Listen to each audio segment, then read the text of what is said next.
Assalamualaikum warahmatullahi wabarakatuh. Perkenalkan saya Yuli, saya praktisi ekspor dan founder dari Madani Export Academy yang membantu teman-teman untuk bisa berlatih dan memahami prosedur dan seluk-beluk tentang perdagangan ekspor dan impor. Berapa lama saya sudah berkecimpung di dunia ekspor? Sejak tahun 1997 saya sudah memasuki dunia ekspor, bekerja di perusahaan ternama yang mana komoditinya 100% diekspor.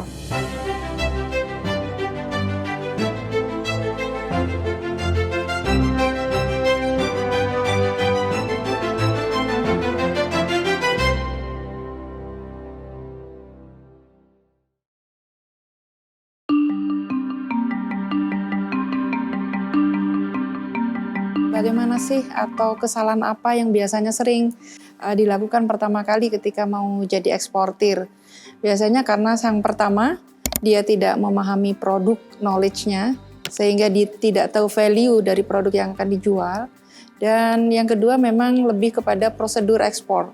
Jadi prosedurnya adalah regulasi yang terus terupdate sampai gini, jadi harus mengikuti regulasi pemerintah terhadap ketentuan barang ekspor. Lebih mudah mana sih ekspornya di masa lampau dan sekarang? Mungkin kalau masa lampau itu kemudahannya belum begitu banyak kompetitor ya, hanya beberapa pelaku usaha yang benar-benar mampu dan punya jaringan di luar. Tapi kalau sekarang sebenarnya lebih mudah dengan adanya digitalisasi, bertemu dengan buyer, kemudahan untuk mempromosikan gitu. Bisa dengan website, bisa dengan grup-grup ekspor impor di beberapa media sosial. Tapi culture dari buyer juga berubah. Mungkin buyer yang dulu memang benar-benar untuk mencari barang yang mereka butuhkan. Kalau sekarang kan banyak yang untuk produk retail 1 karton, 2 karton aja sudah bisa dikatakan sebagai ekspor. Kalau untuk pemula bagaimana sih kondisinya supaya bisa ekspor? Satu, kalau tidak punya barang sendiri, dia harus punya rekanan supplier yang qualified, yang bisa barangnya dibawa konsisten sebagai pelaku usahanya yang memproduksi barang, kemudian komitmennya tinggi. Nah, kalau punya barang sendiri ya memang harus membranding, harus mengetahui mutu atau kualitas barangnya sudah masuk sesuai dengan kategori spek yang dibutuhkan di produk ekspor atau tidak. Mana yang harus saya dahulukan?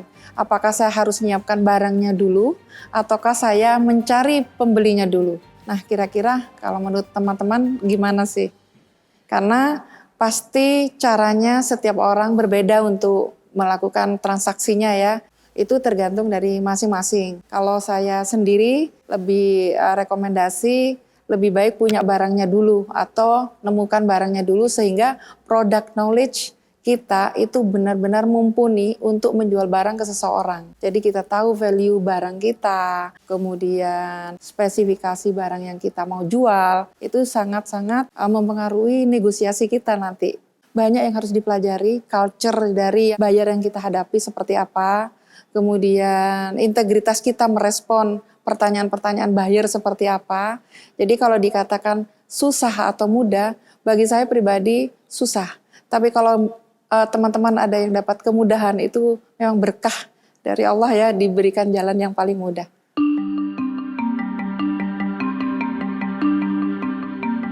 Tidak semua produk bisa diekspor dan cocok bagi negara tujuan ekspor yang akan kita bidik. Paling susah produk makanan, karena regulasinya setiap negara punya regulasi atau barrier sendiri untuk mengamankan warga negaranya. Eropa dan Amerika itu susah untuk memasuki barang-barang produk makanan sebenarnya. Kalau buat saya paling mudah yang serumpun dengan kita. Malaysia itu mudah, karena taste-nya sama, culture-nya mirip dengan kita. Regulasinya masih diterima lah kalau dari Indonesia untuk makan makanan produk Indonesia gitu. Untuk teman-teman pemula ataupun UMKM biasanya kalau untuk ekspor kan antusiasnya luar biasa ya, kepingin segera ekspor, segera kirim dengan jumlah yang besar, padahal mungkin effortnya perlu banyak pertimbangan. Yang pertama adalah jangan terlalu excited dengan order-order yang diiming-iming oleh buyer, karena buyer pun pasti juga berpikir 1000 kali untuk mendapatkan produk baru atau supplier baru dari kita gitu. Yang kedua adalah effort kita untuk bisa menyamakan sesuai keinginan buyer. Khususnya untuk makanan, itu regulasinya besar sekali. Belum lagi kena masa durasi expired date. Jadi makanan yang kita kirim dipastikan sudah minimum itu 6 bulan tuh harus tahan. Kemudian makanannya sehat, tidak mengandung hal-hal yang membahayakan. Mungkin over terlalu manis, minuman misalnya, tapi ada minuman pemanis yang membahayakan. Karena orang di sana pun juga awareness tentang kesehatan kan juga tinggi gitu. Kemudian lagi packagingnya. Nah, packaging kemasan kita mungkin menarik ya, banyak produk-produk UMKM yang sudah eye-catching produknya, tapi dipastikan jatuhnya harga jual di sana itu menjadi sangat mahal. Karena dari packaging yang mahal, kemudian regulasi yang harus izin edarnya, kemudian expired date-nya, kemudian beberapa nilai gizinya yang harus ditonjolkan. Tapi bukan berarti kesulitan ini menjadi hambatan. Juga banyak eksportir keripik pisang, kemudian keripik kentang, itu juga bisa tembus ke pasar luar. Keripik tempe, itu juga bisa tembus gitu. Bayarnya serius atau enggak? Bagaimana Bu Yuli cara mencari buyer yang valid? Kadang-kadang seperti itu. Karena kalau masih berupa iming-iming kuantiti yang besar dengan mengirimkan letter of interest atau indemnity ya, satu requirement, kalau saya masih belum bisa saya percaya kalau nggak keluar PO. Jadi seorang buyer itu valid kalau dia sampai isu PO kepada kita. Nah, kalau dengan keluarnya purchase order itu sudah pasti dia akan beli. Nah, baru dia akan intens untuk mengunjungi ruang produksi kita. Dia akan berinisiatif untuk memberikan down payment mungkin. Dia juga akan visit factory, dia akan mengunjungi kita sebagai partner kerjanya gitu. Itu baru valid. Jadi untuk teman-teman pelaku usaha keripik misalnya ya, yang mungkin lagi tren, itu caranya untuk bisa tembus ke pasar luar memang perlu effort karena harus mengirimkan sampel untuk menyamakan rasa yang diinginkan oleh buyer. Buyer itu pasti akan komen tidak mau terlalu asin, tidak mau ditambahi dengan bumbu-bumbu tabur yang mungkin menurut kita sih selera kita masih masuk, tapi menurut mereka suka yang original. Kemudian kandungan minyaknya, jadi dia nggak mau terlalu berminyak. Terus ketahanan terhadap renyah. Jadi jangan sampai keripik itu mudah tidak crispy atau tidak renyah ya dalam beberapa bulan. Mungkin karena pori-pori dari packagingnya masuk angin, kemudian membuat keripiknya tidak renyah. Nah memang kemudian ukuran, jadi tidak bisa misalnya nih keripik singkong misalnya, terus ukurannya harus diameternya itu paling tidak sama, serupa gitu. Jangan sampai ada yang terlalu kecil, ada yang terlalu besar gitu. Jadi memang effortnya untuk makanan itu dicoba berkali-kali kirim, bisa saja durasi sampai menyamakan rasa dengan buyer itu memakan waktu 6 bulan atau bahkan lebih. Baru setelah itu baru goal sesuai dengan yang dimau oleh buyer. Jadi untuk pemula ada 3 fase ya, fase pra dulu yaitu persiapan bagaimana produk kita benar-benar disukai oleh buyer, artinya sama banget dengan apa yang diinginkan buyer, dari rasa, dari kemasan, labeling, dan sebagainya. Kalau sudah buyernya trial order ke kita, kemudian fase keduanya, apa yang harus kita lakukan? Kita harus konsisten dalam hal menyajikan produk itu. Kemudian kita harus punya integritas, yang saya katakan adalah kita benar-benar melayani apapun yang menjadi pertanyaan buyer kita jawab. Selama itu tidak merugikan perusahaan kita atau tidak ada tambahan cost, kita lebih baik memang melayani apa yang buyer mau. Fase ketiga mulai belajar untuk negosiasi yang lebih menguntungkan kita. Dalam hal misalnya pembayaran mungkin dibuka karena trust dari buyer sudah ada kepada kita sehingga kita bernegosiasi apapun, apa yang kita minta biasanya buyer mulai nurutin. Karena di awal-awal kita yang ngasihin kemudahan buat buyer, nanti buyernya di fase ketiga akan memberikan kemudahan buat kita.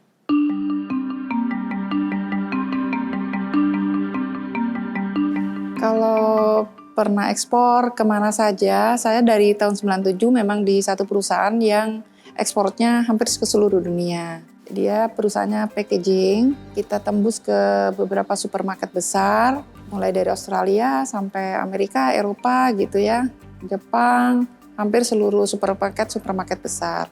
Kemudian pernah juga handicraft, pengalaman di perusahaan di handicraft itu juga di beberapa Eropa, pasarnya sama di Asia, ke Thailand, ke Jepang gitu. Itu juga pernah. Dan saya sendiri praktisi sekarang main ekspor ke Malaysia. Kenapa saya pilih Malaysia? Karena memang lebih mudah dijangkau kalau terjadi sesuatu, visit dan negosiasi dengan buyernya itu gampang didatangi gitu. Kalau dari pengalaman saya sejak 97 lebih dari 50 negara. Closing terbesar itu karena memang kita mainnya big customer, jadi ada klasifikasi customer di tempat saya bekerja dulu. Jadi ada big customer yang mengambil kapasitas perusahaan hampir lebih dari 50%, sehingga sekali order dia bisa sampai 100 kontainer, 1 PO gitu. Ya, jadi juga ada yang spot customer namanya. Jadi dia hanya beli 1 kontainer, 2 kontainer, beberapa bulan sekali. Jadi sejak tahun 1997 itu saya sudah memegang marketing ekspor dan saat itu terbesar memang ekspor ke USA di mana produknya adalah packaging. Packaging untuk supermarket besar. Buyer kalau naruh PO itu langsung 100 kontainer. Yang kita spread, kita kirim secara parsial setiap bulan mungkin lebih dari 50 kontainer.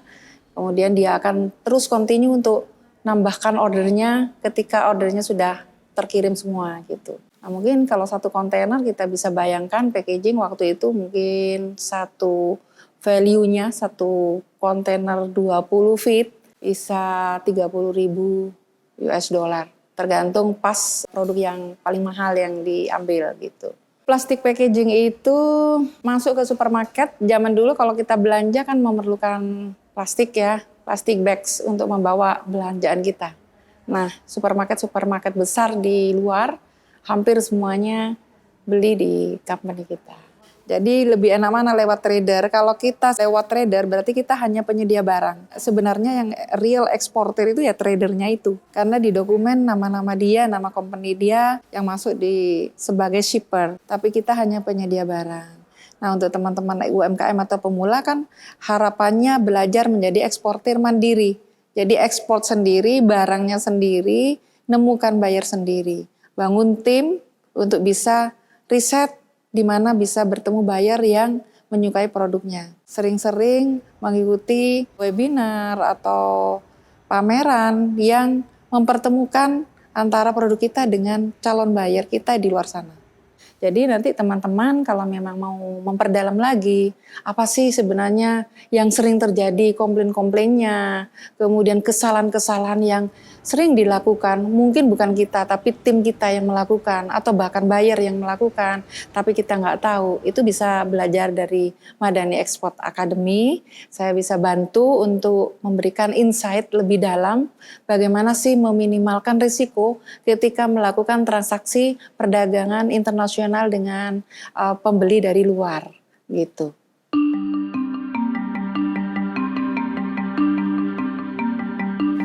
Untuk pemula yang baru belajar tentang ekspor, itu yang kesalahan fatal cara menghitung harga jual. Jadi ada beberapa komponen yang mungkin tidak terpikirkan untuk dihitung dan disampaikan kepada pembeli di dalam harga jualnya. Jadi yang dipikirkan biasanya harga beli barang sama margin. Tapi teman-teman sering lupa bahwa di dalam pengiriman dari gudang kita sampai pelabuhan itu ada biaya-biaya yang timbul. Bisa pengurusan dokumen, bisa karena ada ekstra jasa dari forwarder atau di pelabuhan ada pos-pos yang harus dibayar. Nah itu mungkin tidak terpikirkan, tapi itu bisa diselesaikan dengan menggunakan estimasi. Bisa tanya ke forwardernya, konsultasi berapa perkiraan dari gudang kita ke pelabuhan. Sehingga komponen-komponen yang seharusnya masuk itu tidak terlupakan. Nah kalau sudah 1 poin terlupakan itu sama seperti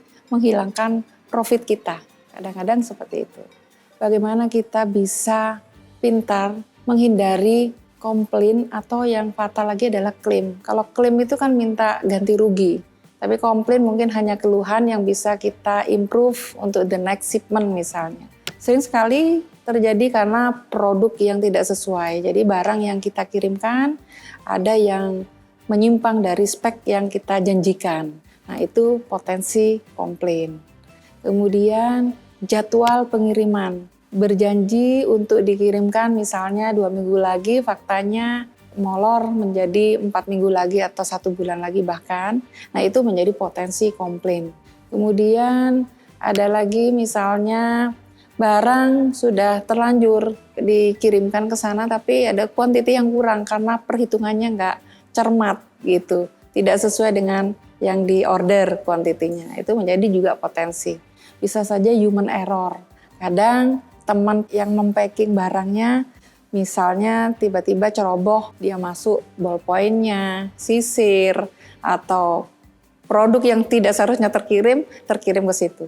Atau yang bukan human error tapi karena ketidaksengajaan. Tiba-tiba ada binatang, kecoa masuk, laron masuk gitu ya. Nah, jadi potensi komplain itu banyak. Teman-teman nanti belajar tipsnya bagaimana sih itu semua bisa kita kontrol dengan controlling atau QC yang ketat. Karena kalau sudah barang terlanjur sampai di luar negeri untuk dibawa masuk kembali ke Indonesia itu susah. Kasus berikutnya yang sering terjadi, teman-teman itu menerima negosiasi cara pembayaran. Sebagai buyer tentunya dia ingin yang keuntungannya di dia. Jadi dia ingin terima barang dulu baru dibayar. Sementara kita sebagai penjual inginnya dibayar dulu baru barang dikirimkan. Tapi kebanyakan teman-teman kita ini yang pemula sering datang ke saya, dia menerima term pembayaran dibayar setelah barang diterima oleh pembeli. Jadi itu resikonya sangat tinggi. Ketika pembeli mengatakan, kita nggak tahu apakah pembeli itu benar-benar asli mengatakan bahwa produk kita itu datang dengan selamat, atau barang kita ternyata ada barang yang reject. Kita nggak tahu. Dia mengatakan dari barang yang kamu kirim ternyata banyak barang yang rusak atau banyak barang yang under spec gitu. Akhirnya apa yang terjadi ketika kita menerima term pembayaran adalah barang akan dibayar setelah diterima, kesulitan seperti itu atau masalah seperti itu pasti membuat kita tidak mendapatkan pembayaran. Nah, kita nggak tahu sebaik apa bayar kita, sejujur apa bayar kita kepada kita. Sebagai penjual tentunya kita antisipasi. Anggap aja semua berusaha meminimalkan resiko. Jadi kalau bisa, selama barang sudah dikirim harus dibayar. Dan kita juga harus memastikan bahwa barang yang kita kirim itu sesuai spek. Kita juga harus punya integritas yang bisa membuat buyernya percaya bahwa kita itu benar-benar mengirimkan barang sesuai. Jadi dua pihak ini sama-sama harus belajar untuk menjadi pelaku usaha yang benar-benar bisa saling percaya satu sama lain. Jangan hanya menyalahkan buyernya yang rewel, buyernya yang nggak bayar, tapi kita sendiri juga tidak pernah menjanjikan sesuatu sesuai dengan apa yang kita janjikan. Itu juga sering terjadi.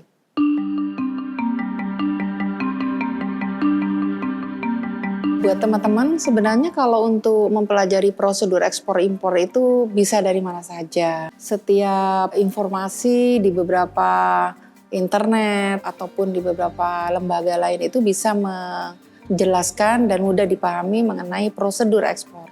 Tapi yang berbeda adalah bagaimana sih trik-triknya di dalam menjalani usaha ekspor ini. Karena dari pengalaman saya dari sejak tahun 97 itu banyak sekali problem. Mulai dari komplain, klaim, kemudian negosiasinya bagaimana, kalau bayarnya mintanya seperti ini, misalnya pembayarannya terus temu titik tengahnya seperti apa gitu. Itu yang paling penting. Karena skill dari negosiasi yang pertama, membangun kepercayaan buyer kepada kita, bagaimana menghindari klaim, resiko-resiko kalau misalnya ngirimnya seperti ini, resikonya kira-kira seperti apa. Nah itu karena saya mungkin waktu itu sudah kenyang banget ya. Hampir setiap hari pasti ada fraud atau ada human error atau error apa yang menyebabkan pembelinya marah, komplain. Dan saya yang bagian menjawab itu semua dan menenangkan buyer, mana yang resikonya fatal, mana resiko yang bisa kita benahi, mana resiko yang memang harus kita ganti. Nah seperti itu. Baik teman-teman, dari sharing-sharing saya, nanti kalau teman-teman ingin memperdalam lagi, bisa menghubungi saya untuk saya ceritakan yang lebih menarik, kesusahan dan kesulitan ekspor yang benar-benar harus diketahui sebelum memulai. Itu saja dari saya. Wassalamualaikum warahmatullahi wabarakatuh.